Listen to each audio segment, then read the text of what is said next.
Now, back to Access Tech Live.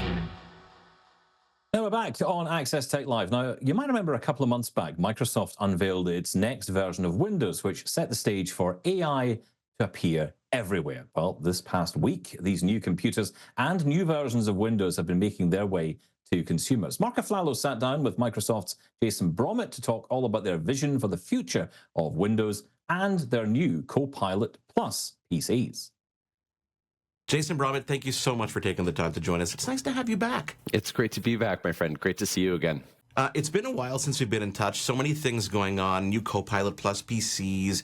We had Build. Lots of fun stuff going up. So I want to divide our chat today in in two different parts. We'll start with some software because there's so much to talk about with Co-Pilot Plus PCs and Windows in particular, and then hardware. That work for you? Sounds great.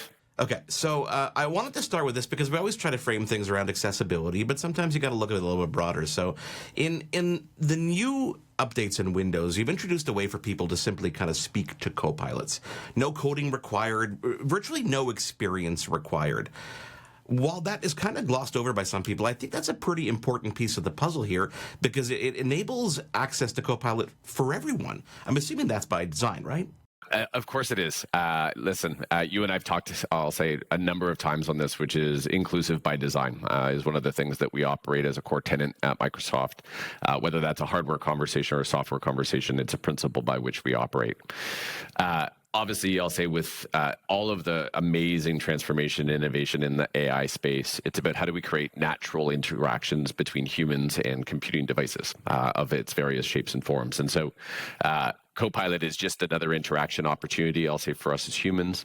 We want to create great capabilities, so whether you choose to or have the ability to type with a hand, or whether you use an adaptive accessory, or whether you prefer your voice, we want to create experiences that empower everybody across the board. And it definitely does that. And I think that what we're seeing, and I want to bring your brain back a bit. Think about 5 years ago for a second. You know, this whole generative AI wave that we're in right now. While Microsoft has been a partner with OpenAI for quite some time, you as just a regular everyday Jason Brommet, could you have seen this coming at this speed? Listen, generative AI is what is taking the headlines, has got everybody's attention. But AI is not new. Like, this is a 50-plus year journey. It's just been, frankly, in lab environments and sort of in more incubated experiences. The speed and the acceleration to which generative AI has become accessible to everybody is the most fascinating piece of it. There's a number of charts floating around. I think the official stats is ChatGPT hit 100 million users in 3 months. And so, again, I think it's a natural reflection of where we are as an economy, I'll say as individuals, which is technology is more accessible. It is also more ingrained in who we are. And so I think it's a great reflection of just the speed to which this generative AI experience has become available to all of us, but the speed at which we've adapted to it. And I think it's an amazing reflection of human ingenuity and human aspiration to use technology in incredibly different ways to do the things that we need to do in the course of our lives. What I love about it is the way in which different people, different companies, different developers put their different spin on it. And the way Microsoft has done it and will be doing it is a very frictionless way, in my opinion. It's a way that really does aid in our everyday lives in some way, shape, or form. It's not like, here, this is in your face, do it this way. It's like, you can do your own thing, and we're going to be here along the way, which, again, is a perfect example of why you call it Copilot, right? So if you look at everything, let's say, for example, you look at some of the new announcements, like the live captions, co-creator, restyle, et cetera, et cetera. Well, these are just scraping the surface. How do you decide as an entity, and I know this is a real big question there, how do you decide what makes the cut when it comes to the time and effort? Because every little feature, every little thing that happens by design with AI or without AI takes a lot of time and manpower. So how does that decision happen? I won't profess, I'll say, to be on the inner workings of all of the engineering decisions that are made. Okay. But hey, I think about it this way, which is, one, trying to anticipate. That is, I'll say, feedback from consumers, from our commercial businesses. It is absolutely the work that our research and development teams do to say, where is computing going next? And listen, we can ground that in a lot of, I'll call it, practical realities, which is, how are people interacting with technology today? What are the features, the functions that people are aspiring to? And in many ways is, even more broadly speaking and holistically speaking, which is, how do we reduce barriers? And I think, to me, that is the most interesting piece of it, which is, how do we create experiences that open access to all?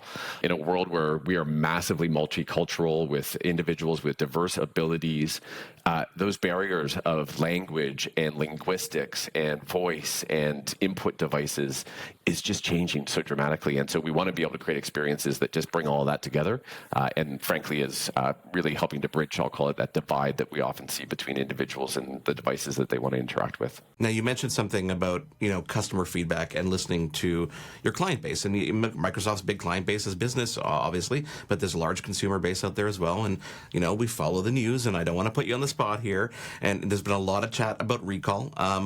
Before we dive into why it's not making the cut for this first generation of Co-Pilot Plus PCs, can you explain to users the intention behind recall and what it's for? Because I was excited about this feature. I'm still excited about it, and I think that when it does become available, which is what's great about this new model of putting features out when they're ready, is that we'll get them when they're ready. So explain to the audience what recall is and where we're at with the situation now. Yeah, listen, the easiest way that I think about this, and I'll put it very much, I'll say, in a first-party experience, meaning my lived experience. We always have these moments in time where we want to go find that last document, that last file, that last browser, whatever the case may be, that last experience.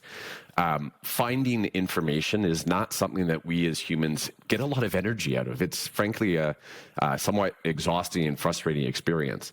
And so the idea and the principle in behind recall was the ability to build basically that explorable visual timeline of what it is that you've been working on.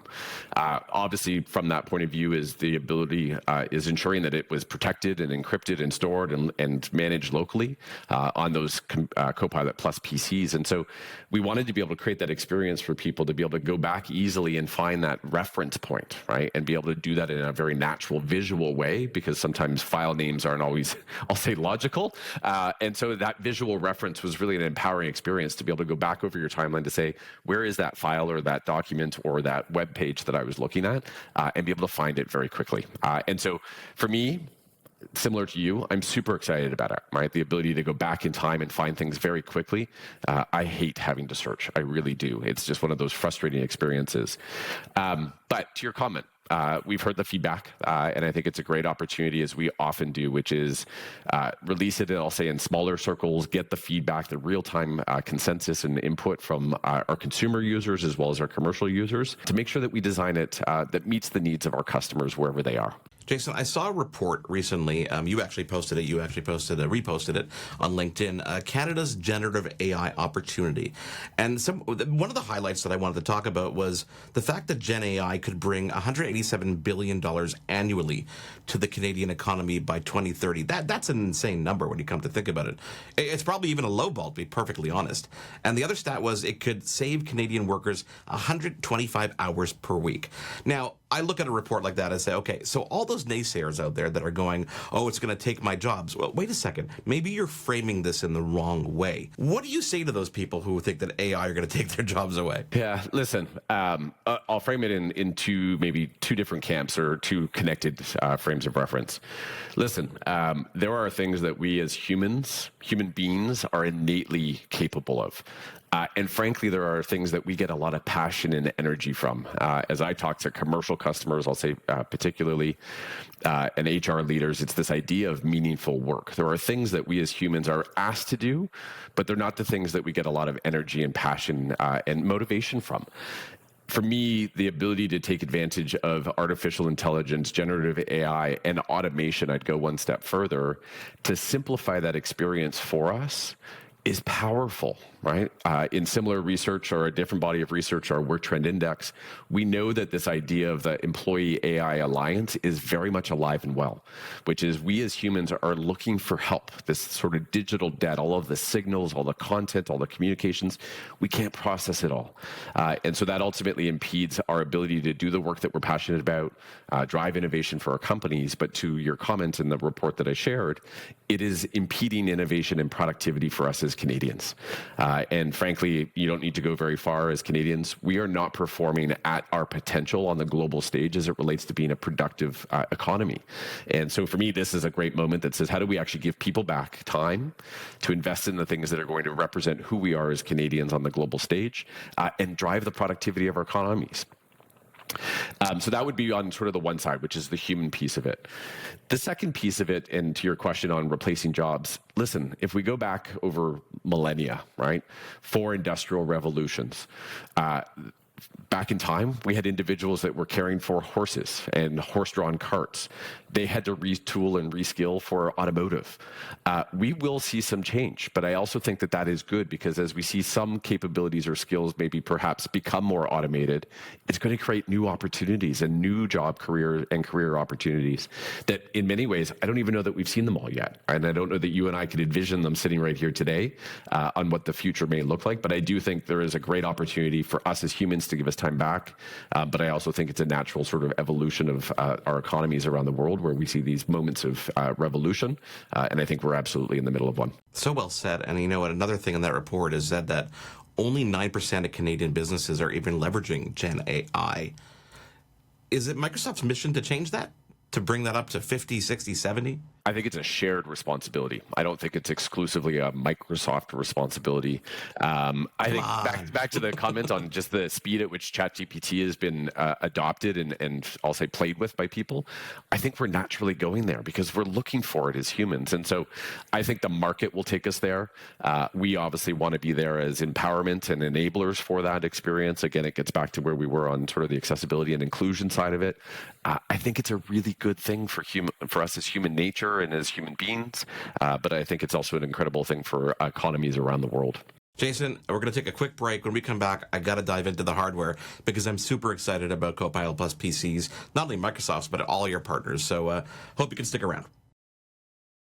Yeah, a lot to unpack from that. But as Mark says, when we return, Mark and Jason get into the hardware side of things with new Co-Pilot Plus PCs. That coming up after a short break here on Access Tech Live. There's more Access Tech Live to come. Get involved and have your say at Access Tech Live on social media. We'll be right back.